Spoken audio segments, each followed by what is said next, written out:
bersama Lutfia. Di video kali ini adalah video rangkuman materi dari video pertemuan ke-8 sampai dengan 13 mata kuliah metodologi penelitian.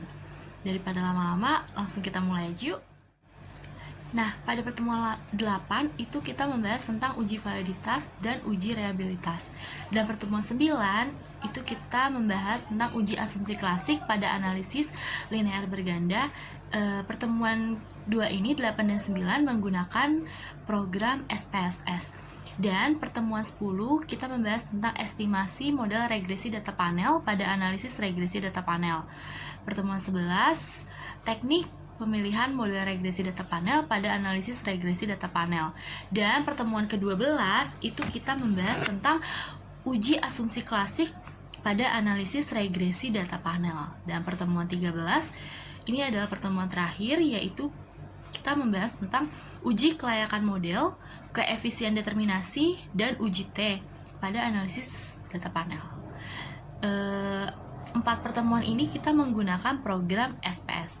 4 pertemuan ini kita menggunakan program EFUSE. Nah, langsung saja di pertemuan 8 kita membahas tentang uji validitas dan uji reliabilitas. Kedua uji ini sangat penting, karena pada saat kita melakukan sebuah pengujian atau pengukuran yang digunakan sebagai alat ukur untuk proses pengumpulan data, di mana dalam sebuah penelitian ilmiah data yang kita peroleh itu dari berbagai macam, contohnya kuesioner.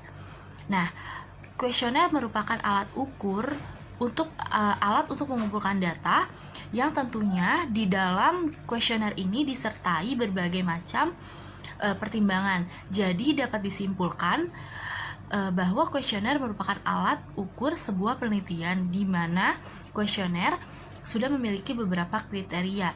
Nah, di dalam penggunaan kuesioner ini kita dapat memberikan informasi yang terpercaya, valid, dan real. Pengertian dari uji validitas itu sendiri adalah alat ukur yang valid atau benar, maka hasil pengukuran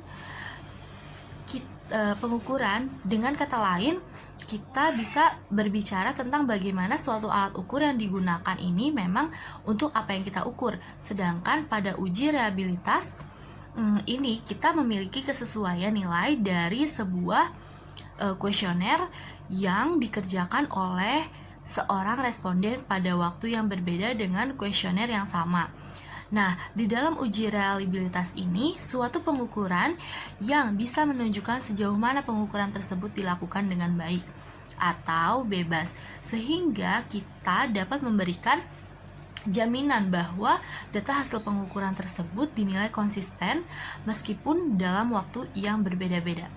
Selanjutnya, ini adalah pertemuan ke-9, yaitu pembahasannya tentang uji asumsi klasik pada analisis linear berganda. Nah, uji asumsi klasik pada analisis regresi linear berganda merupakan suatu persyaratan statistik yang harus dipenuhi pada analisis regresi linear berganda yang berbasis OLS. Di dalam uji ini terdapat 5 jenis. Yang pertama, uji normalitas. Uji ini digunakan untuk melihat apakah nilai residu distribusi normal atau tidak. Yang kedua, itu adalah uji multikolenialitas. Nah, pada uji ini kita dapat menentukan apakah ada korelasi tinggi antara variabel independen dan mode regresi linear berganda. Yang ketiga, ada uji heteroskedastisitas.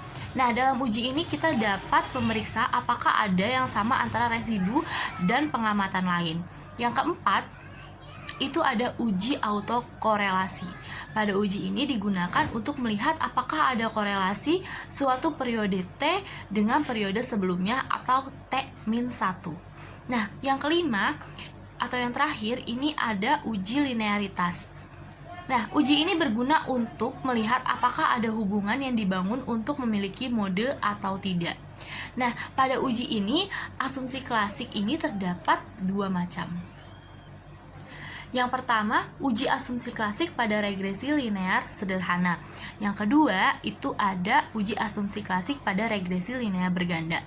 Perbedaan dari kedua asumsi ini pada uji multikolenialitas di mana syarat dari uji multikolinearitas itu hanya untuk regresi linear berganda saja. Nah, pada pertemuan 10, kita membahas tentang estimasi model regresi data panel pada analisis regresi data panel. Nah, pengertian dari regresi data panel yaitu gabungan atau time series data yang dihimpun lebih dari 1 tahun dengan data yang berasal dari beberapa perusahaan atau cross section. Nah, di mana unit yang sama diukur pada waktu yang berbeda-beda. Di dalam model regresi data panel ini ada 3. Yang pertama, itu Common Effect Model atau CEM. Yang kedua, Fixed Effect Model atau FEM. Yang ketiga, Random Effect Model atau REM. Nah, pertama kita akan membahas CEM atau Common Effect Model. Ini adalah Common Effect Model ini adalah model yang paling sederhana dibanding dengan Fixed Effect Model dan Random Effect Model. Sedangkan dalam FEM atau Fixed Effect Model ini merupakan model regresi data yang dimana menunjukkan adanya perbedaan konstanta antar objek dalam koefisien regresi yang sama. Sedangkan di dalam Random Effect Model ini merupakan perbedaan intercept dan konstanta yang disebabkan oleh residual atau error dan sebagai akibat perbedaan antar sampel dan periode waktu yang terjadi secara random. Nah, pada pertemuan 11 kita membahas tentang teknik pemilihan model regresi data panel pada analisis regresi data panel. Di dalam teknik pemilihan model regresi data panel ini ada 3. Yang pertama uji Coe, yang kedua uji Hostman, yang ketiga uji Led-Craig multiplier. Pertama-tama kita akan membahas uji Coe. Di dalam uji Coe ini digunakan untuk memilih model yang akan kita gunakan. Apakah kita menggunakan Common Effect Model atau Fixed Effect Model? Di dalam pengujian ini kita dapat lihat dari probabilitasnya. Selanjutnya, uji Hostman.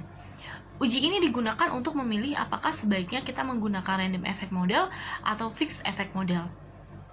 Di mana pengujian ini kita bisa lihat dari probabilitasnya. Selanjutnya, kita akan membahas tentang uji Led-Craig multiplier. Nah, uji ini berguna untuk memilih model yang kita gunakan. Apakah sebaiknya kita menggunakan Random Effect Model atau Common Effect Model?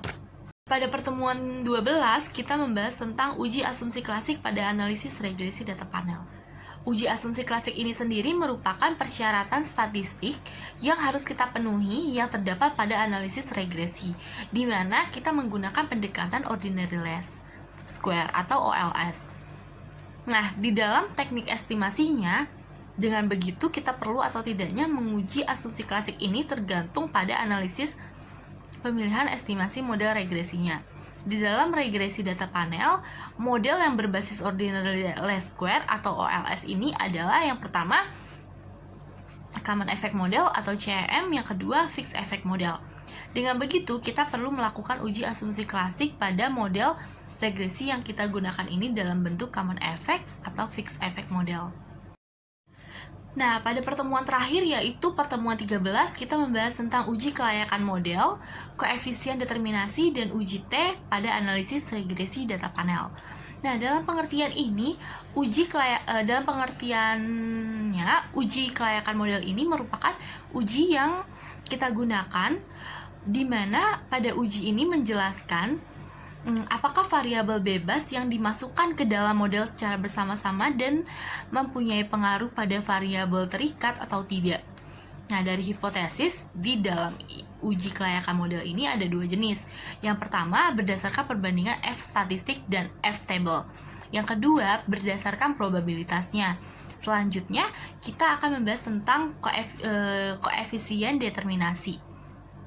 Di dalam koefisien determinasi ini menjelaskan seberapa jauh kemampuan model regresi dalam menerangkan variasi variabel bebas, di mana mempengaruhi variabel terikat di dalam nilai R square antara 0 sampai 1. Nah, ini juga ada syaratnya, ada 3, yaitu yang pertama, nilai R square harus berkisaran antara 0 sampai 1.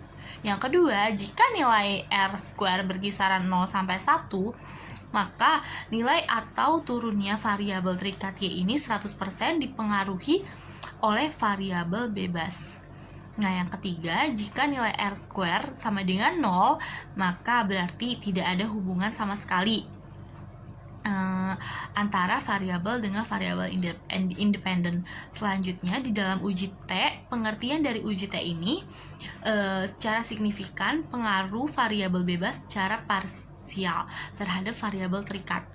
Di dalam uji T ini juga terdapat hipotesis di mana perbedaannya itu berdasarkan perbandingan T statistik dengan T table dan berdasarkan probabilitasnya.